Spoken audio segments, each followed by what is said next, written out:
Well, hello, hello, my beautiful souls. For those of you that don't know me, my name is Cindy. Thank you for joining me today. Listen, uh, for those of you that don't know me, I'm a medium. I do a lot of things. I'm a hypnotherapist. I have certifications and everything. You name it, I've got it. So I thought instead of when I'm looking at the astrological charts, when I'm looking at what's going on, and then tarot and with clients that I'm having, I'm looking and I'm seeing all these retrogrades, and I know that we've been sort of introspecting for a minute. And we're going to continue to. It's easing up a little bit, but we've got a whole bunch of planets in retrograde, both the inners and the outer planets. We do have a little bit of relief coming. Um, but we have like Mars is the only one that's direct. And so when I'm looking at the bigger picture and I kind of know a little bit about how the pattern of the universe work a little bit, not a lot. Trust me, I don't know a lot. But when I'm seeing this, I'm like, hmm, with all these retrogrades here, it's kind of telling me that we're being prepared for something to change in a big way, right? And that's both inner and outer. So that's both personal and on a societal level. And so I feel like when that change comes, that is not the time for us to be introspecting. It's the time for us to take the action and know what we want, and know what our value system is, and know where we're going to go. So I kind of feel like right now is the time that we need to be reconnecting with ourselves. We need to really solidify what we're wanting, how we're wanting it, what our value is, what we see others as, how we see society, how we see ourselves, and all of that. That's why all these planets are involved. And that's why Mars is still direct. Like Mars is the only one going forward. That tells me that it's giving us the energy, the oomph, and with the sun and the moon, obviously, giving us the clarity, helping us with our emotions, right? But it's this time for me is telling me that we need to be in the now and we need to connect with ourselves, and we're doing right by introspecting. And I know a lot of people want to get like all this Mercury retrograde and all these retrogrades, they want to get out of it, right? But I think this is the time to really introspect. But with all that aside, we do need time to rest. We do need time to relax. We do need time to rejuvenate, because that is part of retrogrades is rejuvenating, right? So I figure, why don't we, since it's becoming fall, and you guys know, for those of you that have been with me for a long time, you know I love Halloween and I love the winter months and I love the fall that's coming. And for some of you, you've kind of already felt a little taste of it. We're feeling a little taste of it up here in Northern California. But I just thought, well, this would be a good time to read a nice witchy book. So I am going to read, and you guys can just listen. So I'm going to read In the Company of Witches. Um, and it's just a light book, light witchy book, okay? It's something for fall, it's something to kind of get us in the mood. But let's get into fantasy. Let's get into uh, the good parts of us, the imagination, right? And just sort of all that other stuff can wait for a little bit. And this would be the time for us to just relax and just listen. Okay, so I want to thank you for joining me. You're going to see where I put some stuff together in this video. But it's just going to continue on and on. Like it'll be kind of the same things, because this is more about closing your eyes. I would like for y'all to go get some coffee, a cup of tea, a cup of coffee, maybe some apple cider. Um, Sit down in your nice PJs or relaxing wear, and put a little blankie on. For those of you that it's cold enough to have a fire, put the fire on and just relax and listen to my voice. Okay, so here we go.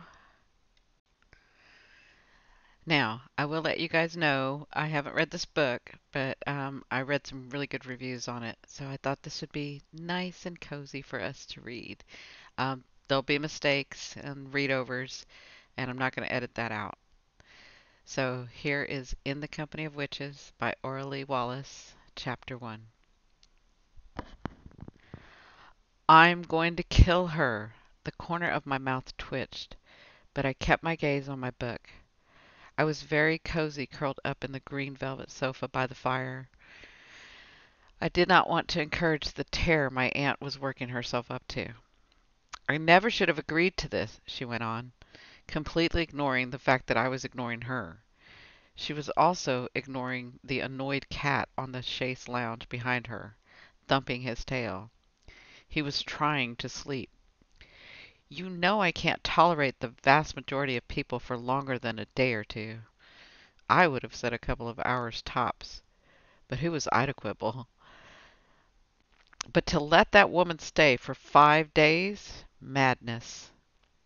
I reached for my mug of honeybush orange tea. It was very soothing. I probably should have made a pot to share, and I didn't know if I would call it madness. The woman in question was paying for her stay while her historic home was undergoing some much needed renovations. And when you run a B&B, you have to expect that on occasion you are going to have some demanding guests. Although some guests really were more demanding than others. Case in point, Constance Graves. Constance had been staying with us at Ivywood Hollow for the past week, and it hadn't taken long for us to discover it was not going to be an easy stay. Evanfall, Connecticut was a small town, so we knew Constance could be demanding, but we really hadn't been concerned. After all, we had always been able to win over hard-to-please guests in the past. We were very good at what we did, but Constance turned out to be a special case.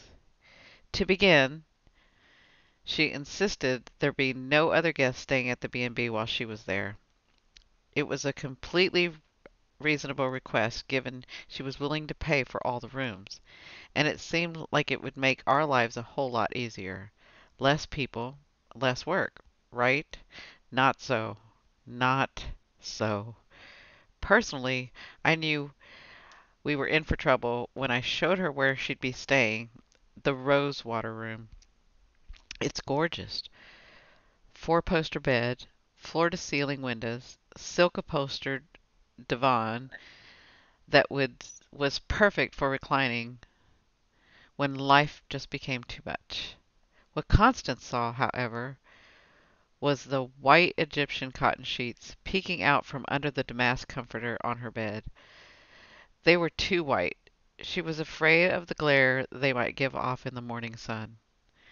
When I changed them to a lovely taupe, she found the shade a bit too muddy.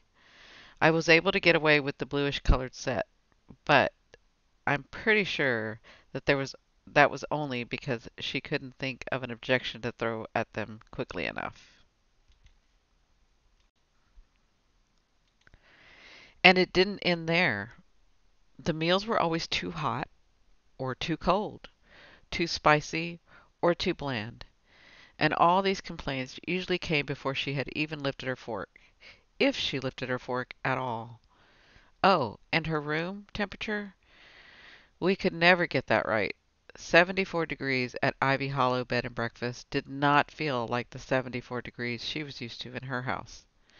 My absolute favorite, though, was when she told me she found the antique blue inlay of the fireplace to be a little too garish. I asked her if she'd like to change rooms, given she had paid for all of them, but she told me with a drawn-out sigh that she'd suffer through it. I couldn't help but feel for her, though.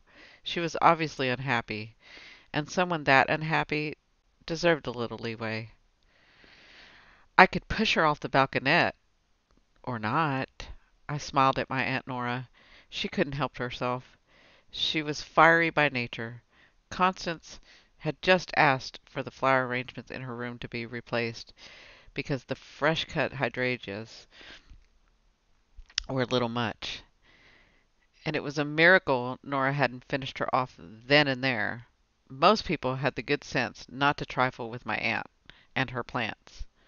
Nora, along with her sister Izzy and I, ran the B&B together, but she was the one who took care of the garden and general ambiance of the bed and breakfast. It was amazing how she could take the simplest of places and transform it into something warm and welcoming, especially given the fact that warm and welcoming were probably two words that she had never been that had never been used to describe her. When she walked down the street, usually dressed in black with her red hair flowing, you'd find at least two or three kids following behind. It was a game of bravery for them. Nora was a lot like a tiger in a rickety cage, beautiful to look at and dangerous. Those kids knew at any moment she might turn and lunge at them, giving them the thrill of a lifetime. Not that she ever really lunged. The turn was enough to send them off in peals of terrified laughter. I don't think pushing anyone off anything will be necessary, Nora, a voice came from the top of the stairs. I believe I finally have Constance settled for the night. She just needed a little help with the bath water. My Aunt Izzy came down the stairs, tucking some wayward strawberry blonde curls back into the loose bun of her head. Izzy did the cooking and the baking at Ivywood Hollow, and she was fabulous at it. She knew it, too. Izzy could get anyone to do just about anything with her culinary creations. Thankfully, she was just about the sweetest woman to have ever lived, given it wasn't uncommon for guests to promise their firstborn for another bite of her dessert. Izzy sat herself down beside me on the sofa and patted my leg companionably. Oh, you think you have her settled, do you? I'll believe that when I hear it, Nora drawled. And by the way, I will never forgive you for giving that woman a bell. My smile widened. That's right, Izzy had given Constance a bell. Our esteemed guest had found all the stairs of the house difficult to manage, and she felt she required a way to get a hold of us should she need anything. I didn't really think the stairs were that much of an issue for her, but Constance needed a lot of things. So if she had to go up and down the stairs every time she needed one of those things, well, that would be a lot. For an Olympic athlete, it would be a lot. Did you hear her ringing that bell at night at 3 o'clock? Nora asked me. No, of course you didn't, tucked away in your little nest. I lived in the loft above the old carriage house, now garage, of the B&B, unlike my aunt's whose rooms were in the house. The small loft certainly wasn't as beautiful or as impressive as any of the spaces inside Ivywood Hollow, but it was cozy, and I had come to believe a little bit of privacy was good for the soul. She needed me to fluff her pillow at 3 in the morning. Ah, I just realized I could have smothered her with it, and this would all be over. Eva Nora, Izzy chided with a laugh. As the older sister, she was the only one permitted to use Nora's full name.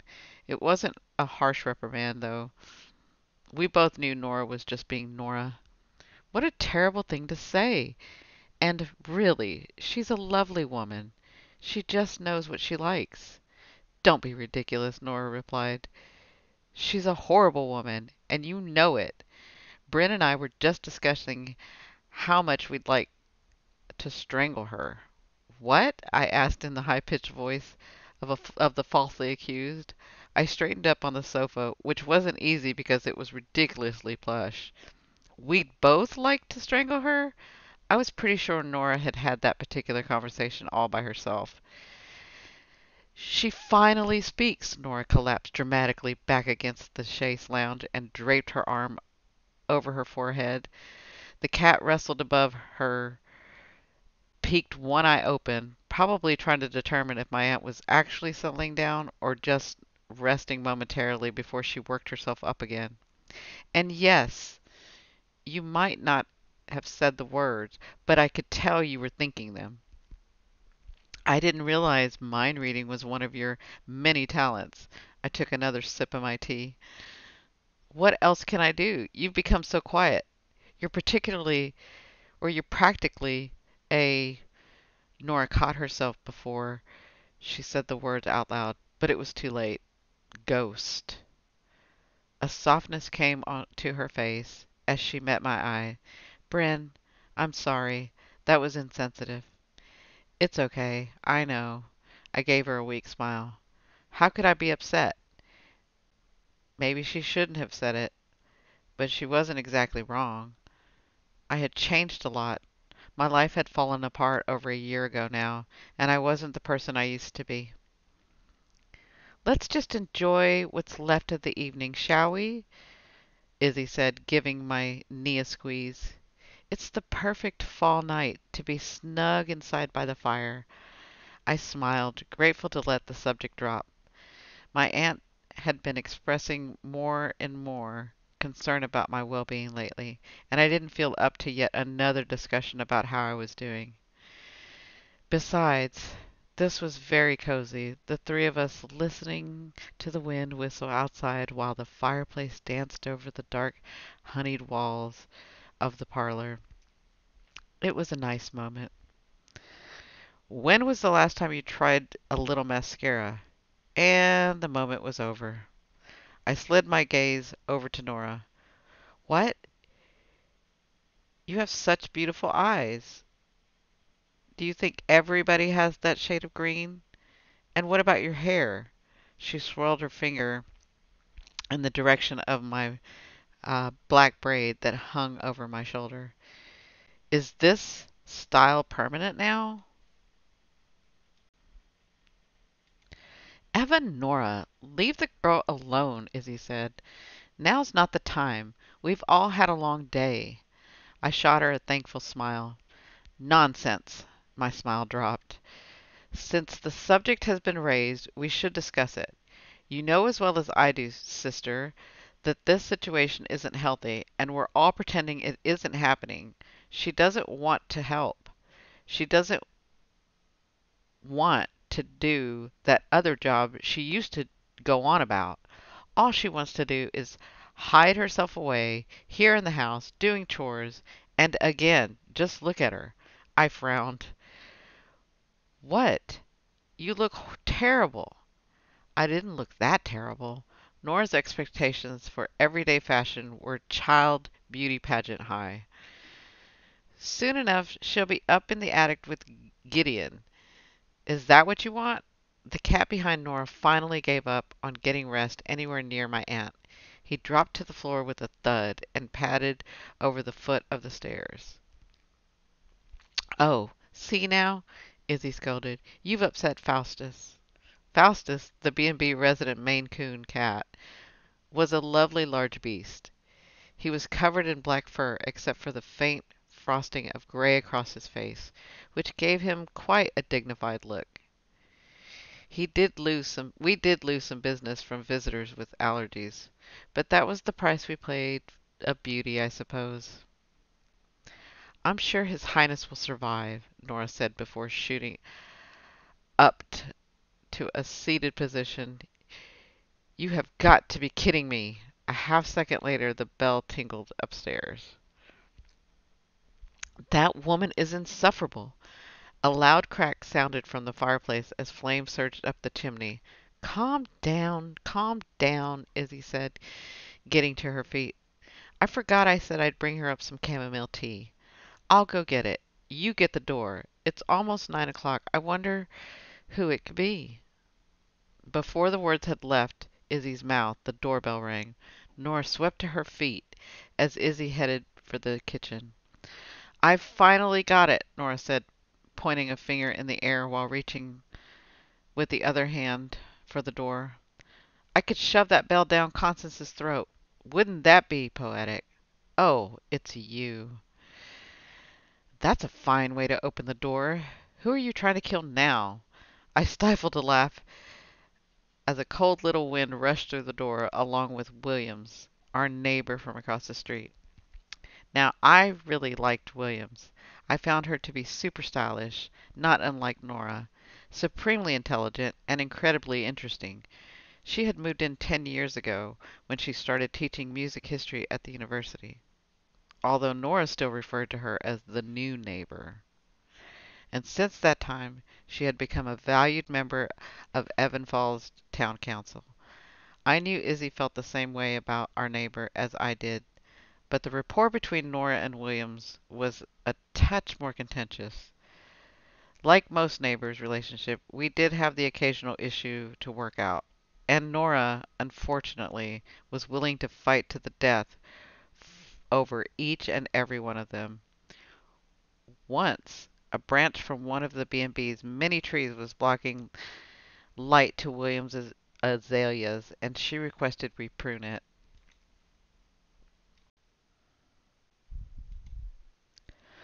Nora was horrified. They had argued about it in the streets for nearly 3 straight hours before Izzy was able to negotiate a peace treaty. In all honesty, though, I think both women like sparring. That being said, William's latest complaint was proving a touch more difficult to resolve. "I'm sorry," Nora said, moving to shut the door, "but we are very busy discussing how to murder one of our guests right now. So if you've come to complain about dog, we'll have to discuss your murder at a later date." "Nora!" Izzy said, sweeping in from the dining room with the silver tea platter. "I can't leave you alone for a second. Is that any way to greet a guest? Come in, Williams. Please. The nights are getting chilly, aren't they?" William raised a finely sculptured eyebrow at Nora before stepping past her. "What brings you by?" Izzy asked. "Not that it isn't always a pleasure to see you."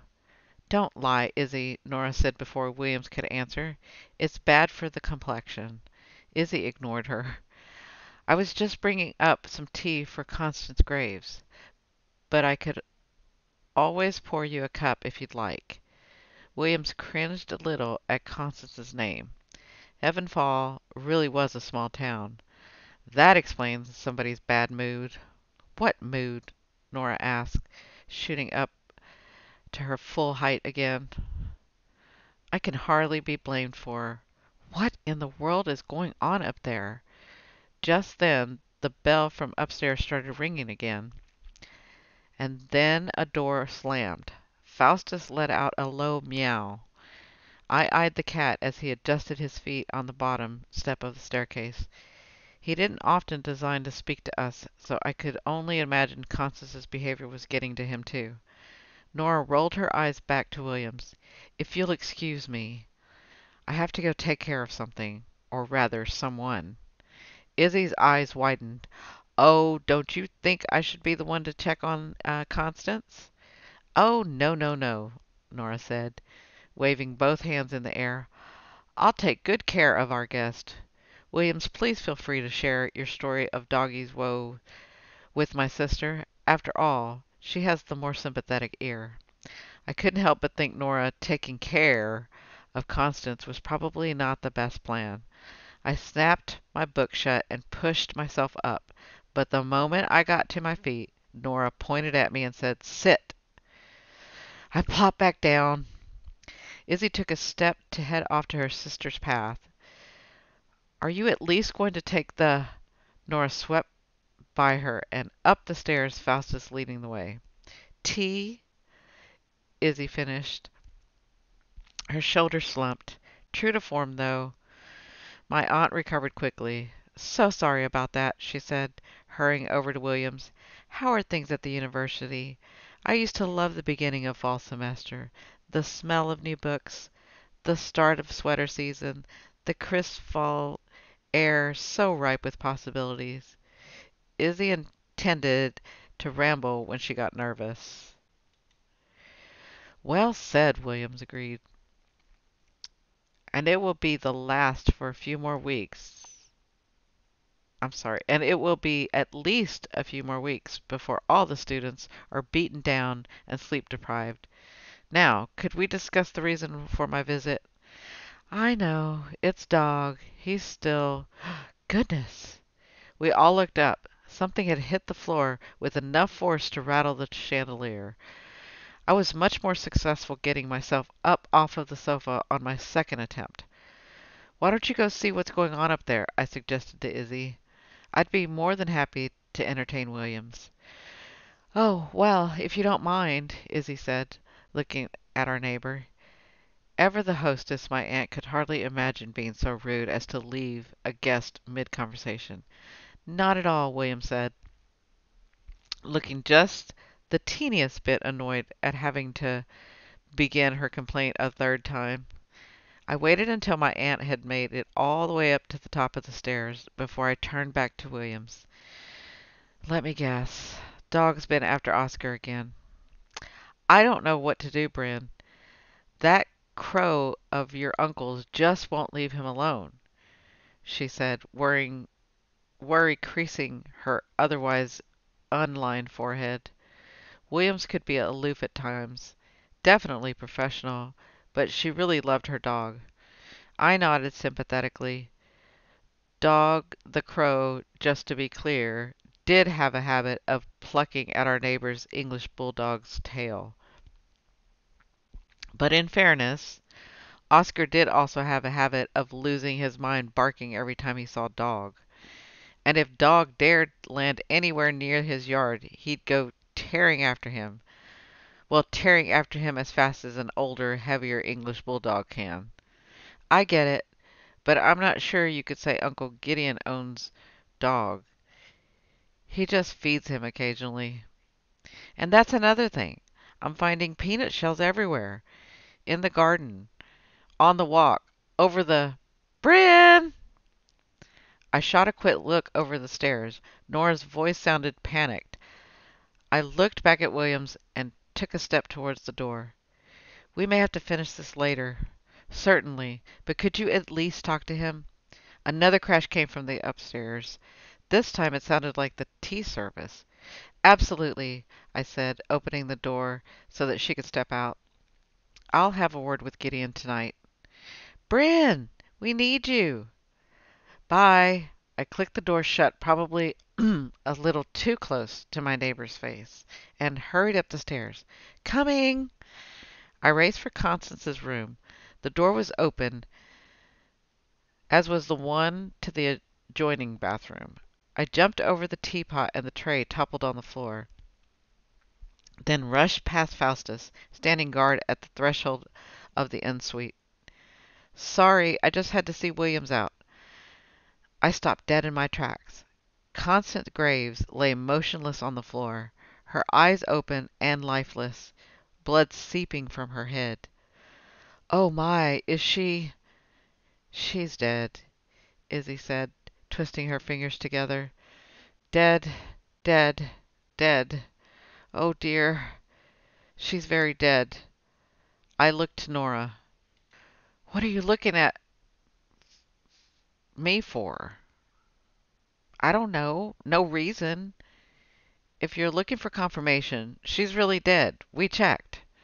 The three of us stared down at poor Constance, and it seemed like ages before any of us even breathed. It was Nora who finally broke the silence.